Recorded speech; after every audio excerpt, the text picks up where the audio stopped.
Hurtado Mutahari menegaskan dalam bukunya The Cause Responsible of Materialist Tendencies in the West bahwa syarat agama agar bisa berlanggeng sampai akhir zaman itu harus satu di antara dua hal. Pertama, agama itu memang sesuai dengan fitrah kemanusiaan, atau agama itu merupakan satu-satunya cara bagi manusia untuk memenuhi fitrahnya.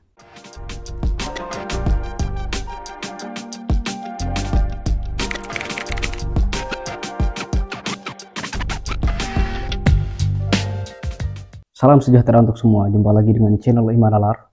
Pada video kali ini saya akan mendiskusikan tema pertanyaan besar yang tentunya akan menimbulkan jawaban yang sangat beragam, yaitu apakah agama untuk manusia atau manusia untuk agama? Pertanyaan demikian sebenarnya akan menimbulkan jawaban yang sangat beragam, tetapi dalam konteks ini saya akan menjawabnya dalam sudut pandang Islam. Lebih tepatnya saya akan merujuk kepada buku karya Profesor Aksin Wijaya, yaitu Satu Islam Ragam Epistemologi Menyingkap Pergeseran Epistemologi Islam dari Teosentrisme ke Antroposentrisme, yang diterbitkan di Yogyakarta oleh Ircisot tahun 2020. Di buku itu Prof. Aksin mendiskusikan ya sebenarnya bukan hanya epistemologi tapi juga paradigma. Di sini ada perbedaan umum gitu. Ada perbedaan antara paradigma sama epistemologi. Paradigma itu kalau merujuk terhadap definisinya Thomas Samuel Kuhn dalam bukunya The Structure of Scientific Revolution adalah worldview and global ways to breaking down a complexity of real. Jadi paradigma itu adalah pandangan dunia dan cara-cara global, cara-cara umum dalam memecahkan kompleksitas realita, kompleksitas kenyataan gitu. Jadi inti dari paradigma itu adalah pandangan umum yang menjadi landasan bagi lahirnya berbagai teori, konsep, metode, dan pandangan lainnya gitu. Nah, sebenarnya dalam buku Satu Islam Ragam Epistemologi yang didiskusikan itu bukan hanya epistemologi tapi lebih umum dari itu, yaitu paradigma. Nah, epistemologi sendiri kan ilmu tentang cara.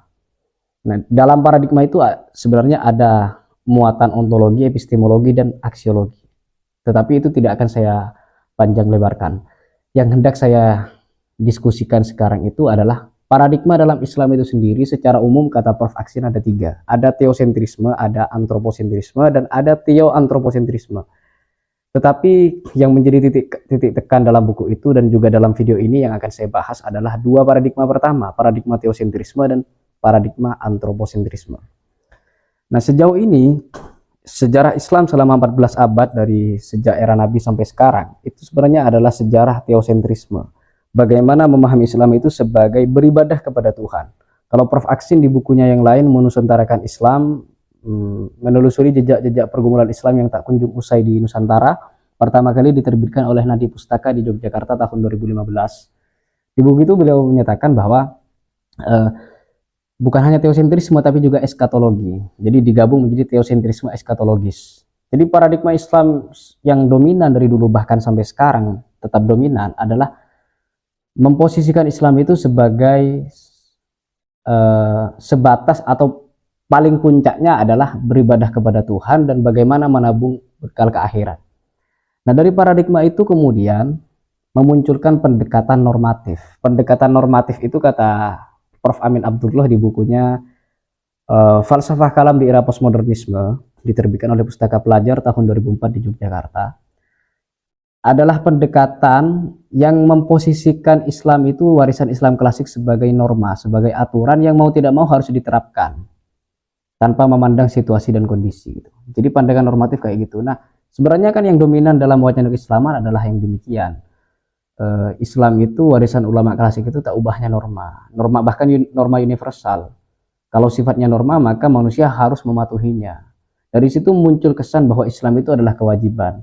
Jika demikian berarti Islam itu sesuai dengan pertanyaan tadi, berarti agama manusia untuk agama. Manusia itu pada akhirnya harus menghamba pada agama. Nah, risiko dari paradigma ini ialah terpangkasnya kebebasan sebagai sesuatu yang kodrati dalam diri manusia. Nah, bebas itu sendiri tidak bisa dipungkiri merupakan kodrat manusia dan memang itu yang harus diperjuangkan. Nah, memang efek lain dari teosentrisme itu ialah memposisikan agama sebagai kewajiban sehingga membuat kebebasan manusia terpangkas. Itu risiko pertama. Risiko kedua, justru manusia itu akan menganggap agama sebagai beban, bukan sebagai sesuatu yang bisa dinikmati dan diselenggarakan sebagai suatu kebahagiaan. Ya, terlepas dari berbagai efek sampingnya, yang pasti ini merupakan salah satu paradigma dalam Islam dan merupakan paradigma dominan sampai sekarang. Dan saya menyebutnya sebagai manusia untuk agama. Tetapi kemudian ada paradigma kedua yang diajukan oleh Prof. Aksin, dan sebenarnya ini merupakan mazhab yang dianut oleh kebanyakan akademisi, terutama akademisi muslim reformatif, akademisi muslim yang menghendaki pembaharuan Islam.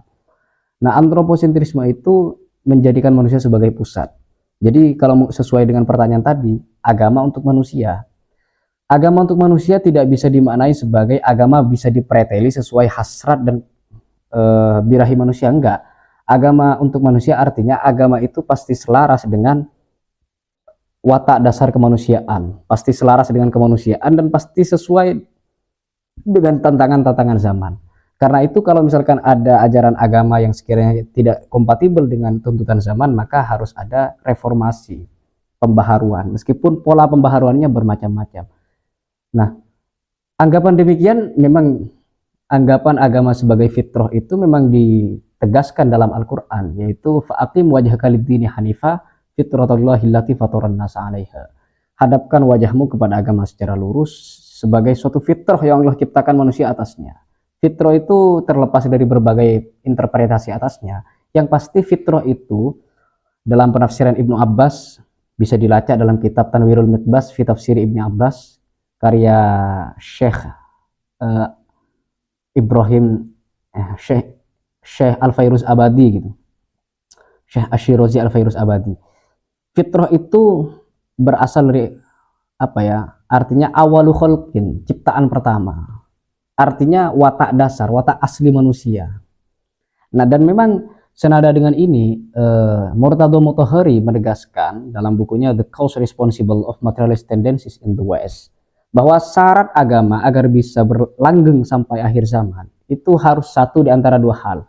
Pertama, agama itu memang sesuai dengan fitrah kemanusiaan, atau agama itu merupakan satu-satunya cara bagi manusia untuk memenuhi fitrahnya. Nah, sebenarnya dari dalil semacam ini ada pembenaran terhadap terhadap paradigma antroposentrisme, bahwa agama untuk manusia. Agama pasti sesuai dengan kemanusiaan dan memang untuk memecahkan problem-problem kemanusiaan. Nah, dari ini kemudian muncul berbagai pembaharuan dalam Islam yang berada di bawah tema besar bernama tradisi dan modernitas. Ada berbagai macam pola pembaharuannya. Nah, Hasan Hanafi misalkan dengan berpayung di bawah payung besar, di bawah paradigma antroposentrisme, memunculkan bahwa dalam tradisi Islam itu tidak ada tema insaniyat dan tarikhiyat, tidak ada tema kemanusiaan, tidak ada tema sejarah. Dalam artian begini, selama ini Islam itu identik dengan aturan yang harus manusia taati.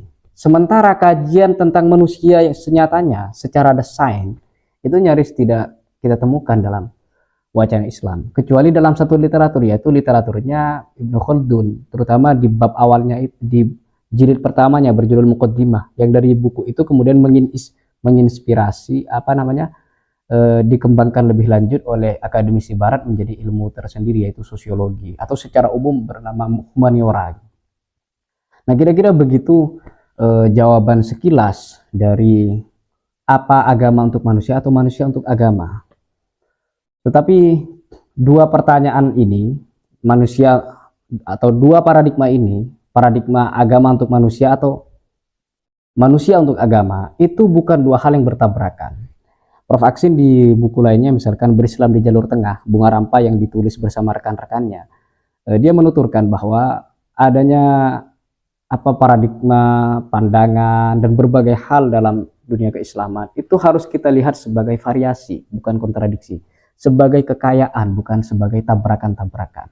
Nah, kira-kira begitu sekilas yang bisa saya diskusikan terkait pertanyaan apakah agama untuk manusia atau manusia untuk agama. Nah, semoga berguna. Akhir kata, salam iman dan nalar.